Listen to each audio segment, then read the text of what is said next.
Okay, so this is in Joseph's. We were outside looking at all the banners outside. So this is the interior of the church now.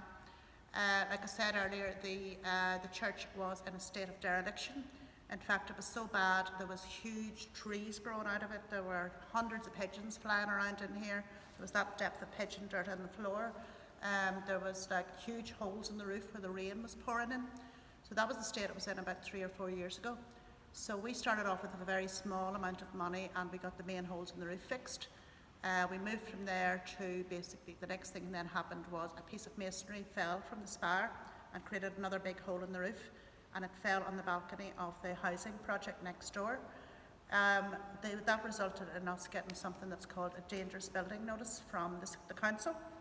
And at that stage we thought, well, what are we going to do now? We don't have the money. We got £500 from a local credit union. We did a bit of a fundraising campaign and we paid a structural engineer to come in and do an assessment of what we needed to get done in order to get the dangerous building notice taken off us. He reckoned it would cost at least £32,000 to do that. So we didn't have that money. So we also at the time had a demolition expert down who said that he could take the church down for us for the cost of the architectural features.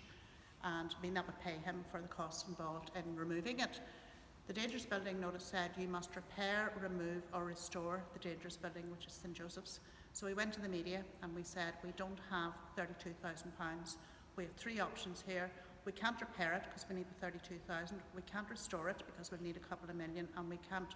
The only thing we can do is remove it, and we have a demolition person here who's prepared to remove it. We don't want to do. Basically, we exaggerated a bit. Anyway, that went on to the BBC News and the airwaves and the papers. And then we got a call from the council one day and they said, if you get that money, can you save the church? So we got it. We started off with that anyway, and that was really in order to take away anything that was loose up the front of the church to stop anything from falling into the street. So when we got that money, it kind of opened a bit of a door.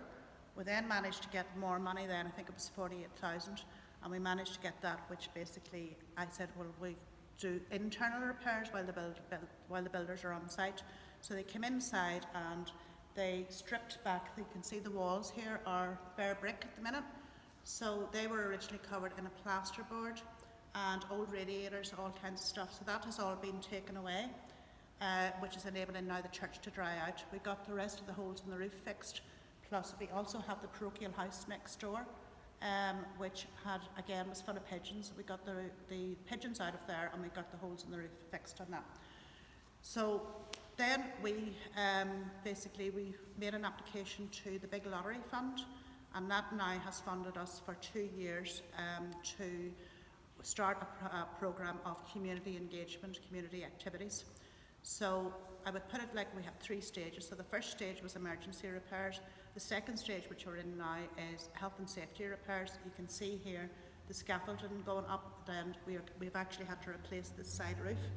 We don't have the money to pay for it, but we're trying our best. So basically we're doing that, and we're on the road to getting some heating and some toilets in. But the priority for this church is that it becomes a community space again. It becomes a community hub. Because the way we look at it is the church, there are 6 generations of Sailortown people who came to this. Every important occasion in your life was marked by the church, whether it was your baptism, your first communion, your wedding, your funeral. All those events took place in here. People have memories of coming in here. The church at that stage would have run your whole social life. They would have had dances, they took you away on trips and all. We want to replicate that community feeling, but taking the religion out of it. The bishop had, when he closed the church, he also deconsecrated it, which means that it is no longer a holy space. It is no longer a place where you can say mass. It's no longer a place where the host is kept. So this is now an empty space. Now, there is a lot of architectural merit in it, which is why it's a listed building. But for us, that is not as important as the community ownership and the community heritage. So over the last couple of years, we've managed to have some events in it. We've had film screenings, we've had poetry readings, we've had book launches, and in particular, we've had the children coming in and creating. They made a 5-minute horror film in here. They created a big maze in here for Halloween. We've had different music events. But everything has had to be very time restricted because, first of all, it's freezing in here, it's cold, and we still had some water coming in because all our guttering and downpipes, there were still leaks coming in, which is why we had to get the roof fixed. And again, there's no toilet. We hire portaloos. So we're at the stage now, we're kind of halfway through our stage 2, which is really getting some health and safety repairs done and getting activities up and going in it. So stage 3 will be a full restoration of the church, but it'll probably cost a couple of million. But in order for us to access that kind of money, we will have to prove, first of all, that people will want to use it, and we have to prove that we eventually become financially sustainable. Now, being financially sustainable means that we can run events, we can hire it out, but we really want to do that as part of a financial thing in order to pay for community activities. This project is first and foremost about regeneration for and by people, and first of all about activities for and by people. It doesn't matter what activities they do, it's basically bringing people together, which gives them a pride of ownership. It gives them ownership of their area. This building belongs to them, we manage it on their behalf, and it gives them a sense of pride in their area. So really, like I say, we're in the middle of stage 2. Once these repairs are done here, this roof just needs to be painted. We're waiting, hopefully we'll be able to get some money to put the heating and the toilets in, but in the meantime we will operate with portaloos, we will operate with and hire some long-term infrared heating, and basically we'll be able to use the space. So if you just look around you here, you can see here this would have been the altar. You saw in that first communion photograph outside.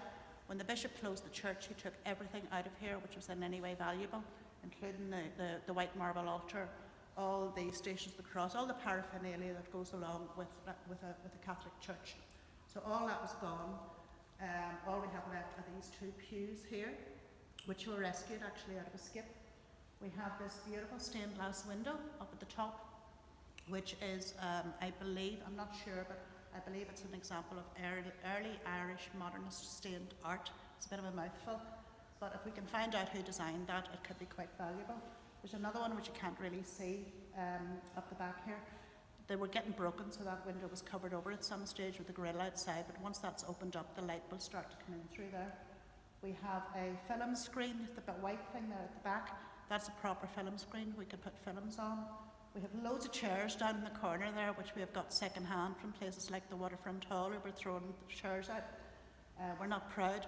So we will basically put toilets in there, and then we have this wide open space here for putting events and activities on. If you come around here, you'll see we have 6 statues along here. And then you have the balcony up at the top. That would have been where the choir sang. The photograph that was taken of the First Communions was taken from up there. Unfortunately, that balcony is so bad now it will probably have to be removed. Because of the amount of water ingress, the amount of rainfall coming in over the years, it began to rot. A lot of the wood was rotten, but it will eventually be replaced, whether it will be exactly the same or whether it will be a new contemporary. But basically, because this is a listed building, we have got to keep it, we have to keep as many architectural features as we can. So let me think. They have a crying room over here that was put in the 70s because the priest didn't like the sound of children crying during Mass, so that's why that glass partition is there. But really, I think, like I say, we are called Sailortown Regeneration.